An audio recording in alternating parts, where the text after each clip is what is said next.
ಕಲ್ಯಾಣಿ ಚಾಲುಕ್ಯರು, ಕಲಚೂರಿ ಅರಸರು, ರಾಷ್ಟ್ರಕೂಟರು ಮತ್ತು ವಿಜಯನಗರ ಸಾಮ್ರಾಜ್ಯದಲ್ಲಿ ಪ್ರಮುಖ ಆರ್ಥಿಕ ಕೇಂದ್ರವಾಗಿ ಟಂಕಶಾಲೆಯನ್ನು ಹೊಂದಿರುವಂಥ ಲಕ್ಕುಂಡಿ ಗ್ರಾಮದಲ್ಲಿ ಇವತ್ತು ಅಧಿಕೃತವಾಗಿ ಉತ್ಖನನಕ್ಕೆ ಚಾಲನೆಯನ್ನು ನೀಡಲಾಗುತ್ತದೆ.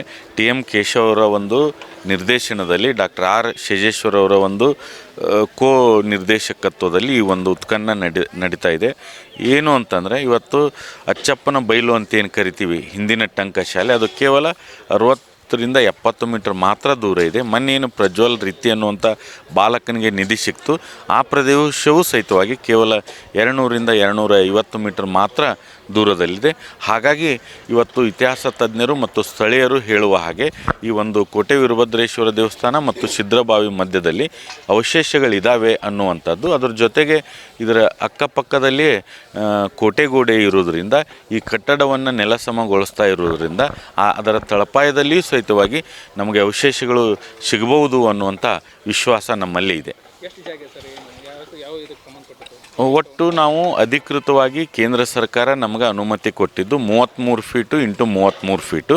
ಆ 33 ಫೀಟು ಇಂಟು 33 ಫೀಟು ಜಾಗೆಯನ್ನು ಗುರುತು ಮಾಡಿಕೊಂಡು 4 ಭಾಗಗಳನ್ನಾಗಿ ಮಾಡಿಕೊಂಡು ಸುಮಾರು 10ರಿಂದ 12 ಫೀಟು 3ರಿಂದ 4 ತಿಂಗಳ ಭೂಮಿಯನ್ನು ಹಂತ ಹಂತವಾಗಿ ಬಹಳಷ್ಟು ಸೂಕ್ಷ್ಮವಾಗಿ ನುರಿತ ತರಬೇತಿಯನ್ನು ಪಡೆದಿರುವಂಥ ಅನುಭವಿ ಕಾರ್ಮಿಕರ ಸೇವೆಯನ್ನು ಬಳಸಿಕೊಂಡು, ಅನುಭವಿ ಪುರಾತತ್ವ ಇಲಾಖೆ ASI ಸಿಬ್ಬಂದಿಯನ್ನು ಬಳಸಿಕೊಂಡು ಈ ಒಂದು ಸೂಕ್ಷ್ಮವಾದಂಥ ಒಂದು ಉತ್ಖನನವನ್ನು ನಡೆಸಲಾಗುವ ಪ್ರಯತ್ನವನ್ನು ಮಾಡಲಾಗುತ್ತಿದೆ.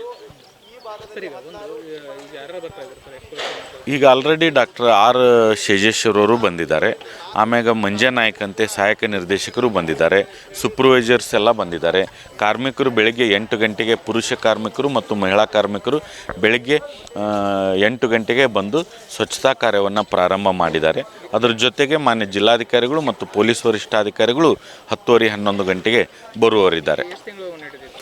ಸುಮಾರು 3ರಿಂದ 4 ತಿಂಗಳ ನಾವು ಅಂದಾಜನ್ನು ಮಾಡಿದ್ದೇವೆ. ಭೂಮಿಯನ್ನು ಅಗೆದಾಗ ಅದು ವಾಸ್ತವವಾಗಿ ಎಲ್ಲಿಗೆ ಹೋಗಿ ಮುಟ್ಟುತ್ತೋ ಯಾರೂ ಸಹಿತವಾಗಿ ಊಹೆ ಮಾಡಲಿಕ್ಕೆ ಸಾಧ್ಯ ಇಲ್ಲ. ಸ್ಥಳೀಯರ ಒಂದು ಅಭಿಪ್ರಾಯ, ಇತಿಹಾಸ ತಜ್ಞರ ಒಂದು ನಿರ್ದೇಶನದಂತೆ ಈ ಒಂದು ಸ್ಥಳವನ್ನು ಆಯ್ಕೆ ಮಾಡಿಕೊಳ್ಳಲಾಗಿದೆ. ಈ ಹಿಂದೆ ತಾವು ಈಗಾಗಲೇ ಹೇಳಿದ ಹಾಗೆ ಟಂಕಶಾಲೆ ಇಲ್ಲಿ ಇತ್ತು. ಆ ಟಂಕಶಾಲೆ ಕೇವಲ 60ರಿಂದ 70 ಮೀಟರ್ ದೂರ ಇರುವುದರಿಂದ ಮತ್ತು ಮೊನ್ನೆಯ ನಿಧಿಯು ಸಹಿತವಾಗಿ ಕೆಲವೇ ಮೀಟರ್ಗಳಲ್ಲಿರುವುದರಿಂದ ಇಲ್ಲಿ ಅವಶೇಷಗಳು ಸಿಗುವಂಥ ವಿಶ್ವಾಸದಲ್ಲಿ ನಾವೆಲ್ಲ ಇದ್ದೇವೆ. ಏನು ಕೋಟೆ ವೀರಭದ್ರೇಶ್ವರ ದೇವಸ್ಥಾನ ಲಕ್ಕುಂಡಿಯಿಂದ ಇಲ್ಲಿ ಕಾಣುವಂಥ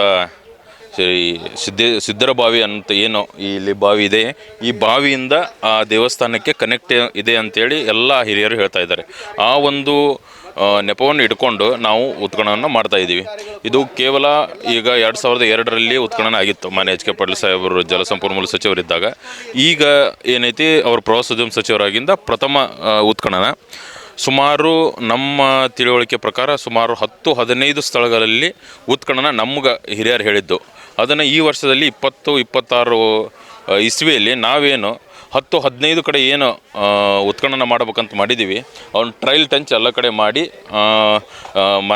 ಕೇಂದ್ರ ಸರ್ಕಾರಕ್ಕೆ ಅನುಮತಿಗಾಗಿ ಕಳಿಸ್ತೀವಿ. 10-15 ಕಡೆ ಏನಾದರೂ ಅಪ್ರೂವಲ್ ಸಿಕ್ಕ ತಕ್ಷಣ ನಾವು 15-20 ಕಡೆ ಉತ್ಖನನ ಪ್ರಾರಂಭ ಮಾಡ್ತೀವಿ. ಇಲ್ಲ, ಅದು ಒಂದು ವೇಳೆ ಉತ್ಖನನದಲ್ಲಿ ಏನಾದರೂ ಹೆಚ್ಚಿನ ಕುರುವು ಈಗೇನು 15-20 ಪ್ಲೇಸ್ ಅಂತ ಹೇಳಿದ್ನಲ್ಲ, ಅಲ್ಲೇನಾದರೂ ಉತ್ಖನನ ಮಾಡುವ ಮುಂದೆ ಸಿಕ್ಕರೆ ಎಲ್ಲ ಗ್ರಾಮಸ್ಥರ ಮನವೊಲಿಸಿ ನಮ್ಮ ರಾಜ್ಯ ಸರ್ಕಾರ ಕೇಂದ್ರ ಸರ್ಕಾರಕ್ಕೆ ನಾವು ನಮ್ಮೂರಿನ ಪರವಾಗಿ ಬೇಡಿಕೆ ಇಟ್ಟು ಅವ್ರಿಗೆ ಸೂಕ್ತ ನಿವೇಶನ ಮತ್ತು ಅವ್ರ ಮನೆ ಕಟ್ಕೊಳ್ಳೋಕೆ ಏನು ಅವರಿಗೆ ಸೂಕ್ತ ಪರಿಹಾರ ಕೊಡಬೇಕು ಅಂತ ಅದನ್ನು ಕೊಟ್ಟರೆ ಅಂದರೆ ಎಲ್ಲ ಗ್ರಾಮಸ್ಥರು ಖುಷಿಯಾಗಿ ಒಪ್ಕೋತಾರೆ.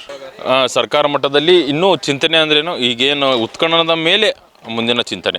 ಉತ್ಖನನದಲ್ಲಿ ಏನಾದರೂ ಸಾಕಷ್ಟು ಕುರುವು ಸಿಕ್ತಂದರೆ ನಾವು ಗ್ರಾಮಸ್ಥರಿಗೆ ಮನವೊಲಿಸಿ ಅವ್ರಿಗೆ ಸೂಕ್ತ ನಿವೇಶನ ಕೊಡ್ತೀವಿ, ಆಮೇಲೆ ಅವ್ರಿಗೆ ಮನೆ ಕಟ್ಕೊಳಕ್ಕೆ ಪರಿಹಾರ ಕೊಡ್ತೀವಿ ಅಂದ್ರೆ ಗ್ರಾಮಸ್ಥರು ಕೂಡ ಅತ್ಯಂತ ಖುಷಿಯಿಂದ ಬಿಟ್ಕೊಡೋಕೆ ತಯಾರಿದಾರೆ ಅನ್ನೋದು ನನಗೊಂದು ಭರವಸೆ ಇದೆ.